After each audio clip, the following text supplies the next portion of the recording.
Hi friends, welcome back to my channel piggy bank. இன்றைக்கி நம்ம என்ன வீடியோ பார்க்க போகிறோன்னு பார்த்தீங்கன்னா, ஹலோ.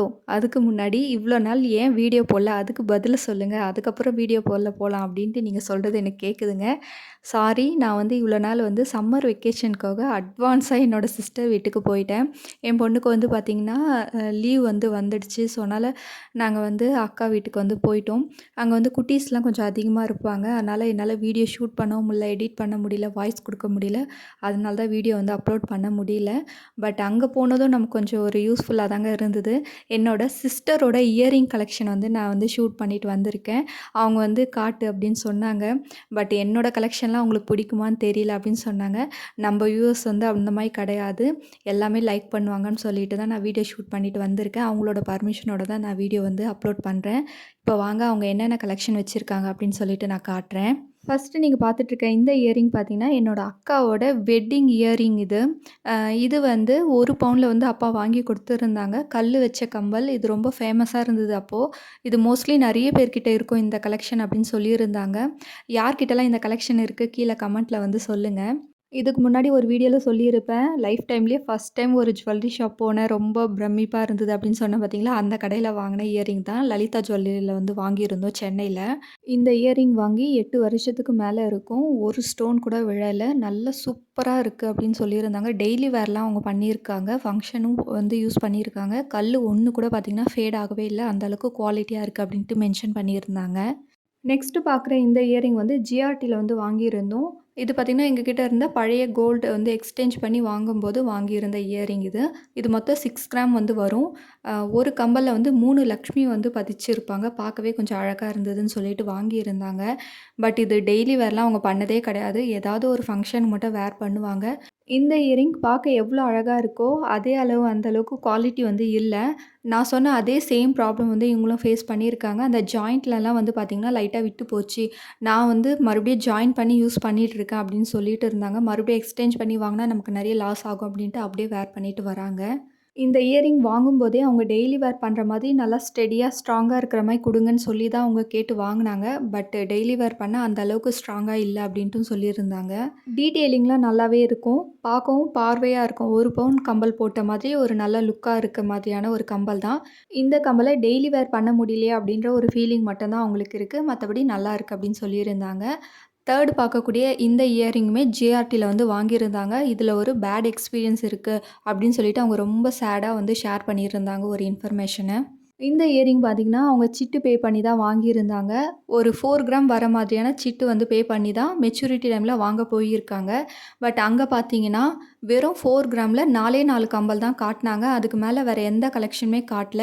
அப்படி காட்டக்கூடிய கலெக்ஷன் எல்லாமே பார்த்திங்கன்னா, ஒன்று 5 கிராம் மேலே இருக்குது. அப்படி இல்லைனா 3 கிராமில் கம்மியாக இருக்கக்கூடிய கலெக்ஷன் தான் காட்டியிருந்தாங்க.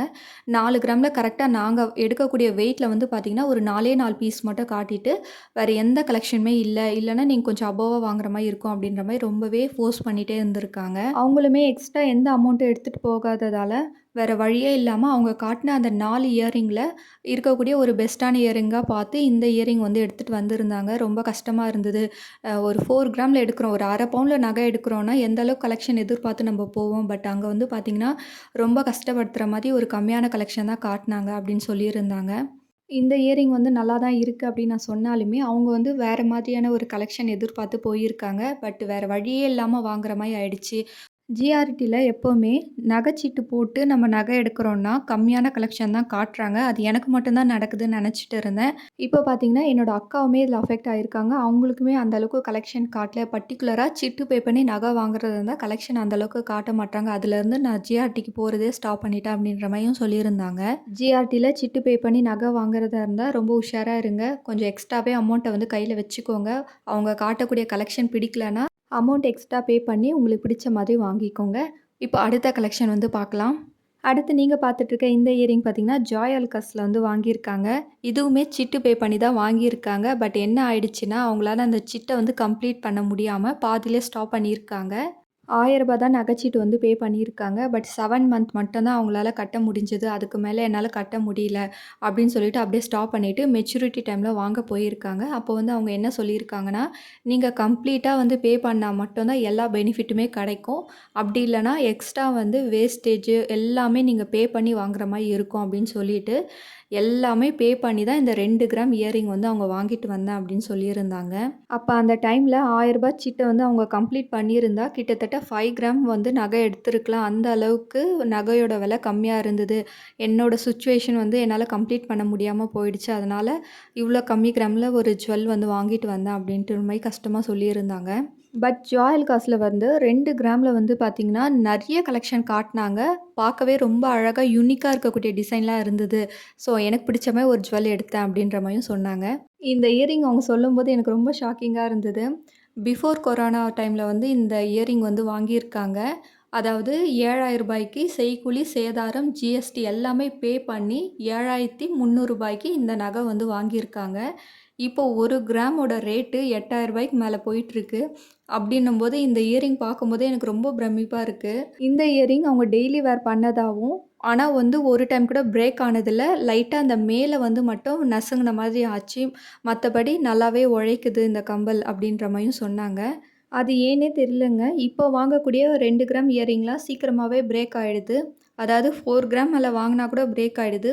இதுவே வந்து ஒரு 5 வருஷத்துக்கு முன்னாடி வாங்கின கம்பல் அந்த அளவுக்கு ஸ்டடியாக இருக்குது. அது என்ன மேஜிக்னே புரியல. எனிவே தங்கம் நல்லா இருந்தால் சந்தோஷம்தான். இப்போ நீங்கள் பார்த்துட்ருக்க இந்த கலெக்ஷன் எல்லாம் தான் என்னோடய சிஸ்டர்கிட்ட இருக்கிறது. எங்ககிட்ட இருக்கிறது வந்து காட்டியிருக்கேன். பிடிச்சிருந்தா லைக் பண்ணுங்கள், கமெண்ட் பண்ணுங்கள், ஷேர் பண்ணுங்கள். பிடிக்கலனா தயவு செஞ்சு கமெண்ட் பாக்ஸில் திட்டாதீங்க. ஏன்னா அவங்கக்கிட்ட கம்மியான கலெக்ஷன் இருந்தாலுமே எல்லாருக்கும் அதை காட்டணும் அப்படின்ற ஒரு ஆசைக்காக அவங்க வந்து காட்டியிருக்காங்க. இதில் வந்து எந்த ஒரு ஷோ ஆஃப்மே கிடையாது. நம்ம ஒரு பொருள் வாங்கும்போது எந்த அளவுக்கு அஃபெக்ட் ஆகுறோம், அதை விட நல்லதாக கிடைச்சா அதில் எந்த அளவுக்கு நமக்கு பெனிஃபிட் ஆகுது அப்படின்னு எல்லாருமே தெரிஞ்சுக்கணும் அப்படின்ற ஒரு நோக்கத்தோடு தான் நான் இந்த வீடியோ எல்லாமே எடுக்கிறேன். ஓகே ஃப்ரெண்ட்ஸ், உங்களுக்கு இந்த வீடியோ பிடிச்சிருக்கும் அப்படின்னு நினைக்கிறேன். பிடிச்சிருந்ததுன்னா என்னோட சேனலை சப்ஸ்கிரைப் பண்ண வந்து மறக்காதீங்க. நீங்கள் பண்ணக்கூடிய அந்த சப்ஸ்கிரிப்ஷன் வந்து என்னோடய லைஃப்பில் ஒரு மிகப்பெரிய டேர்னிங்காக இருக்கும். தயவு செஞ்சு சப்ஸ்கிரைப் பண்ணிவிட்டு என்னோட சேனலை வந்து பாருங்கள். இந்த வீடியோ பிடிச்சிருந்ததுன்னா லைக் பண்ணுங்கள். உங்கள் ஃப்ரெண்ட்ஸ் அண்ட் ஃபேமிலிக்கு வந்து ஷேர் பண்ணுங்கள். தேங்க்யூ ஃபார் வாட்சிங்.